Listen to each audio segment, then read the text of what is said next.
Mesdames, Mesdemoiselles et Messieurs, bonjour et bienvenue sur Contact Pro Life. C'est Germain Kaïndo à la présentation. Aujourd'hui, je suis encore très ravi de vous avoir nombreux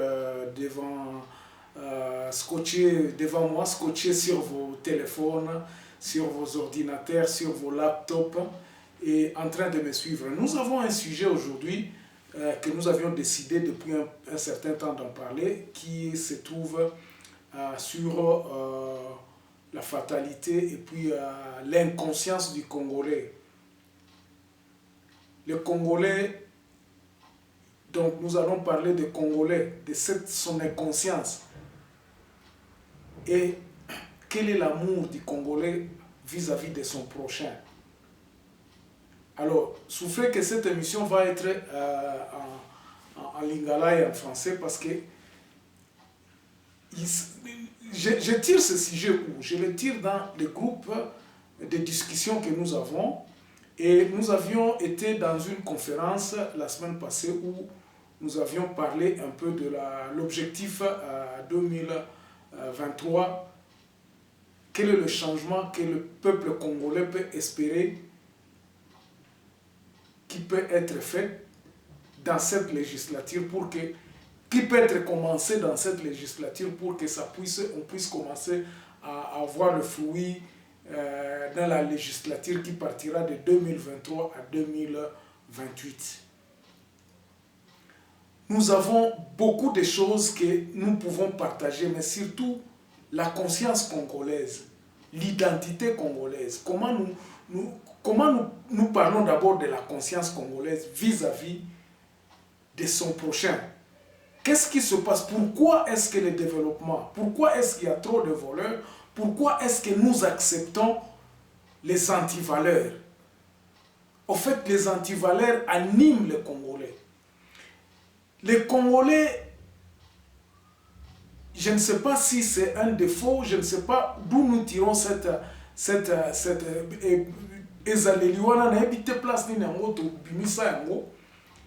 tout ce qui est antivaleur, ce qui va ici Congolais procéder en haut, Congolais à côté à shortcut, nous sommes pressés. Même dans nos investissements, tous na mutu na biso toyeba kaka keno na sala mbangu mbangu ou bien na sala boye pour na zo eloko boye. Alors, qu'est-ce que nous constatons d'abord sur le terrain? Les antivaleurs prennent de la place, de plus en plus de place. Ce qui nous aille, n'a pas bon belé devant yo directement, beaucoup mikobenga est préso, beaucoup mikobenga est grand prêtre, beaucoup mikobenga est. Donc, nous sommes chosifiés à ce point-là. Nous sommes vraiment descendus à ce point-là où on aime bien le résultat plus que travail.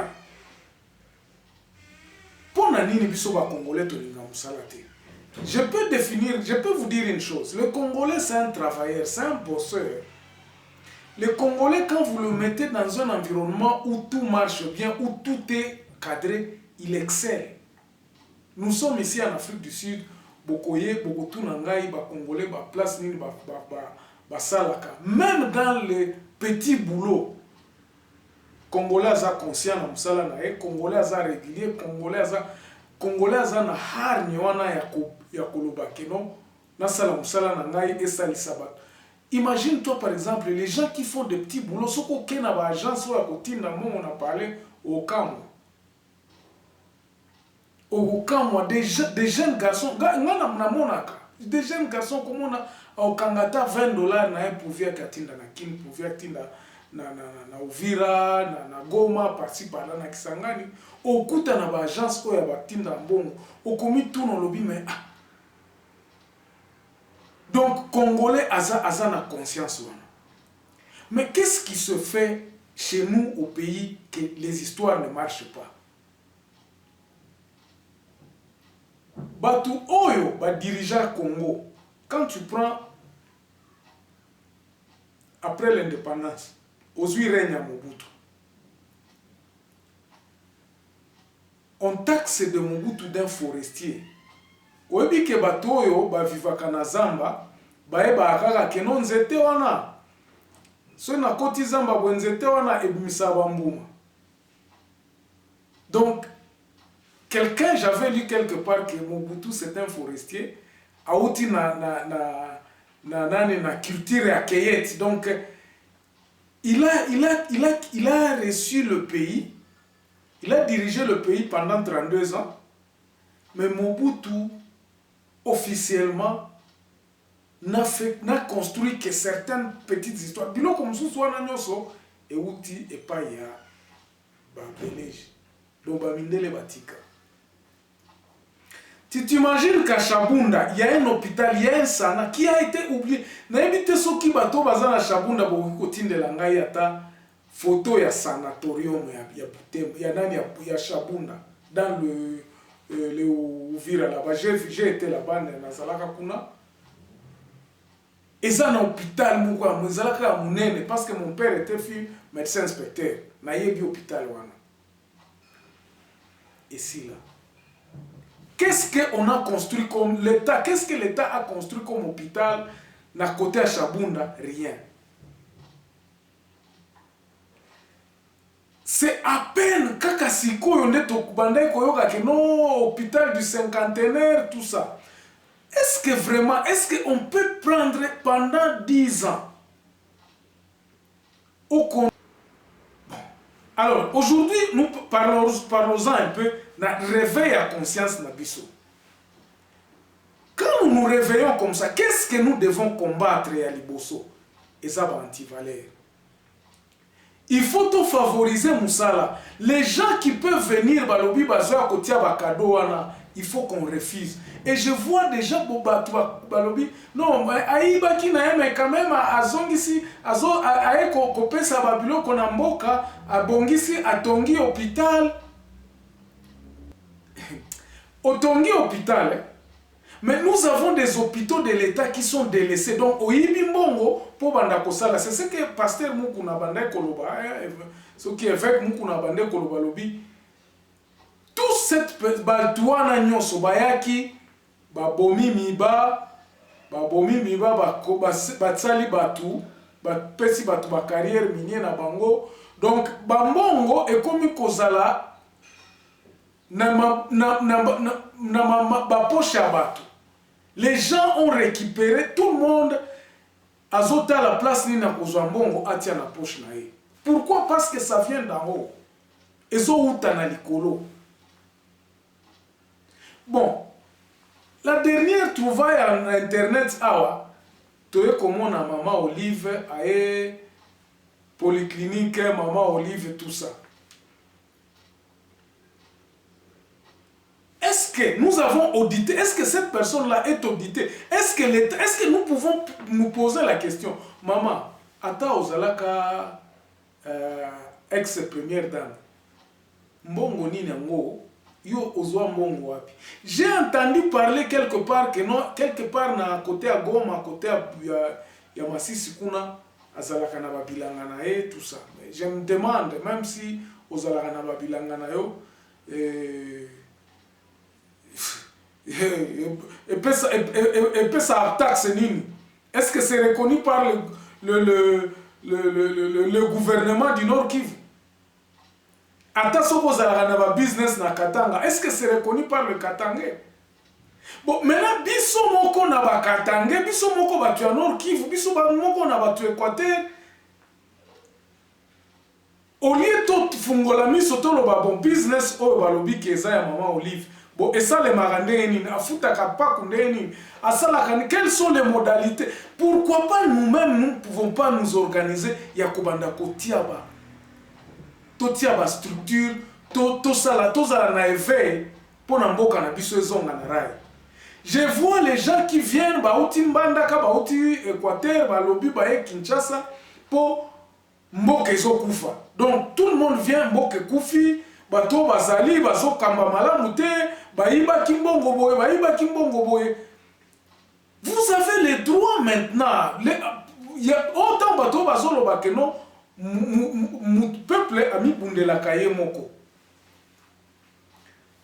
na émission nanga précédente na bande koloba que non effectivement bato baza na législature ya lelo éveil à conscience ezala de façon que ba aider mboka ezonga bato bazonga na ba droit na bango, c'est-à-dire que bato neti par exemple ya Bauele ou bien kuna côté à frontière kuna l'état est tongama na bato oyo ya côté kuna kozela te que non gouverneur moko akouta na Kisangani po akende kuna likolo akende obongisela bino mboka. Bana mboka, vous devez prendre les choses en main. Tozoloba awa décentralisation ou bien fédéralisme. Tout ça ce n'est que biloko moko, mais l'essentiel c'est quoi? L'essentiel c'est ça, éveil à conscience ya Congolais autochtones. Yebaka ke ozana droit. Et que Congo oizana mabele oyo likolo nango bayebi ke yoza Congolais oza tribu na yo eza place boye boza na droit ya mabele na bino na ba biloko oyo eza kuna boza na droit nango. Ainsi vous devez éveiller votre conscience ya koloba ke non région oyo eza ya mutu mususu te. Biso moko nde photo créer ba loi, biso moko photo telemela yango, biso moko photo bunda na ndenge ya légal que Kinshasa botalisa botelemela. Par exemple bobengana ka gouverneur Bangamisa côté kuna ya Ozaïre kuna Bangamisa ke Kinshasa ba réhabiliter on ne sait pas bino bozalaki kuna boyaki kosamba na Kinshasa te azonga kaka na mukanda moko alobi te Kinshasa balobi ke non ngai nde kaka gouverneur malgré que ba complot donc ekomiko. Et vous ne devrez pas laisser beaucoup qui baisser le bras parce que vous avez les droits. Bateau na ba région, il faut que la musamisu que non. Région na biso Kinshasa ko bongisela ka biso moko nani te ko bongisela ka biso te. Mbongo muke o toza nango to contrôler yango to banda ko gérer bien eza mbongo ya batu nyoso tout. L'organisation, l'éveil de conscience à Congolais est très important pour le développement à Congo. Il faut éveiller ya mutunyo surtout à partir de la base, à partir de la chefferie, à partir de groupement, à partir de la territoire. Nous avons 145 territoires. Plan na bandai ko proposer na ba émission nanga mususu na lobby, nous avons 145 territoires. Na ba territoire wana nyoso, ils sont dirigés par qui? Batu nini wana bazo diriger ba territoire wana? Parce que ceux qui to bandi botoza na ba chef à territoire o bazana na vision ya koloba ke territoire na ngai na yebi production nango na koki ko investir boy pona zwa mbongo na koki ko remettre 50 000 ou bien na koki ko s'engager na mutu moko ayelinga idée moko ke noto créer par exemple usine ya mbila hein territoire nanga ko bénéficier. Je vais vous rappeler, j'étais à Butembo, j'ai dit à un de mes cousins qui était le maire de la ville, je lui ai dit papa tozo lela awa ba identification tout ça, qu'est-ce que vous faites na ba nouveau né ba carte de naissance wana, comment vous faites pour avoir une database na habité? Il faut que vous ayez une autorité à Kinshasa,